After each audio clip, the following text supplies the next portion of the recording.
Hey there, another string change and we're back. And these are my favorite bass strings in the entire Western world. The Eastern world too, for that matter. They're called pressure wounds. And a lot of other people have called them half rounds. I think pressure wound is actually a more accurate depiction. What we're really talking about is a round wound string subjected to that kind of pressure, smoothing out the edges, but still giving you that brightness that you're not going to find in a flat wound string. To me, it really splits the difference of flat wounds and round wound strings. I use them on a lot of different basses, fretted, fretless. I tend to like round wound strings on rosewood fingerboards, but I've also made exceptions, and these strings always sound good no matter what I put them on. I'm going to talk a little bit about fretless bass in a minute, and in particular how great I think these strings are for that. So I'll play you a little piece here. This is just to give you an idea of the basic sound of these strings.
So you can hear that these strings are very balanced. They've got a nice tight low end, still have that fundamental that you want to hear from any bass string, but the top end is a little crunchier now.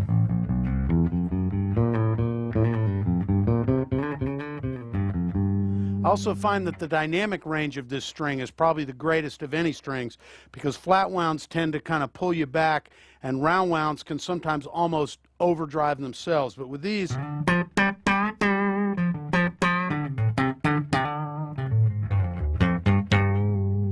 can hear the string's not fighting me back. It's letting me do my thing with it.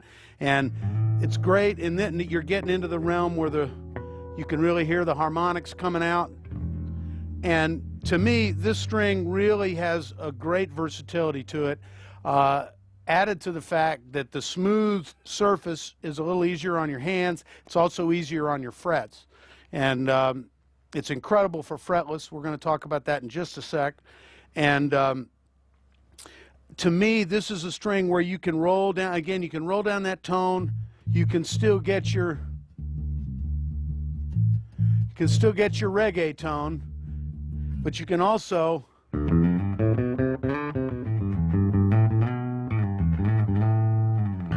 get that snap on the top end, but it's not harsh, and the overtones, the higher harmonics, are not taking over the scene the way they do in round wounds. It's, to me, the most versatile of all the strings that GHS makes. If you leave them on for a while, they kind of take on some of the characteristics of flat wounds. They get a little mellower, but if you change them regularly, you can still have that real snappy tone. And I really, really love the way they feel.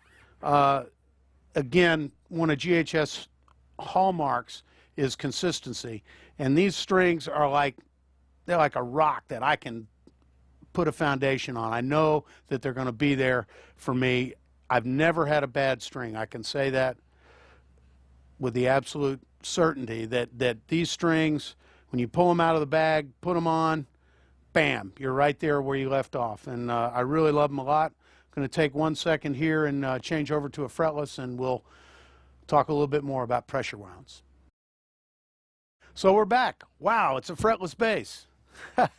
One of my favorite sounds on earth is fretless. I play a lot of it. I play a lot of electric upright. As I mentioned before, I use bright flats on my electric upright. They just seem to really suit that instrument. This is one step up on the brightness bar, the pressure wounds, and I really, really love them on fretless bass. I'll give you just a little quick example of just how nice the tone is.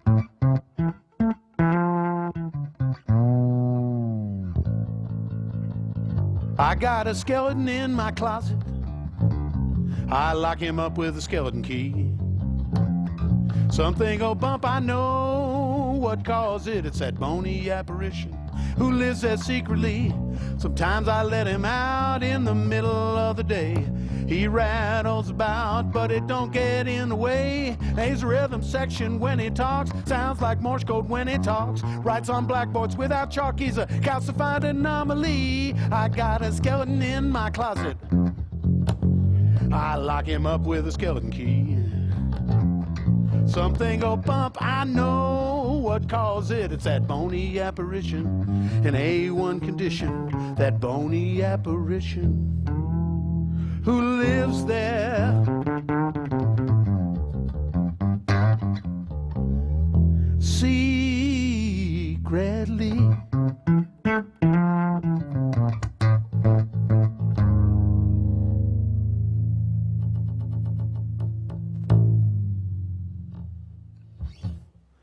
Yeah, it's so much fun to play a fretless bass with these smooth strings.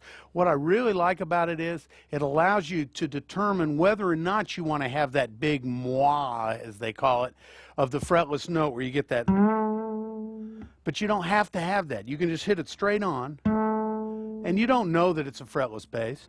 And so for me, it really works for things where you're trying to just be slinky and slidey, but you're not trying to be you're not trying to take over the track. You're just trying to give it a little.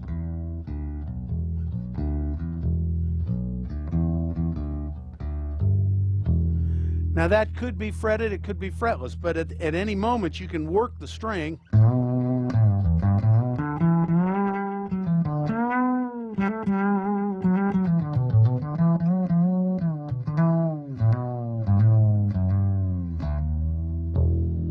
That's what I love about the combination of these strings and a good fretless bass like this one, is that it really allows you a lot more flexibility in tone than round wound strings on a fretless bass. Sound great if you're trying to get that Jocko-ish kind of sound, but that doesn't always fit.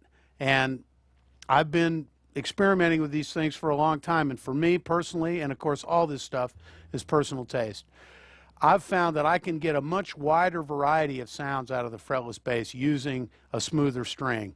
And my preference is GHS Pressurewound. I think they're the greatest bass strings on earth, and I've got them on probably 20 or 25 of my instruments, and it's always a great fundamental choice because you get that big fat tone of the flat wounds, but you start to see that sizzle and that crunch that you want to hear from round wound strings. So I can't say it enough. I love these strings.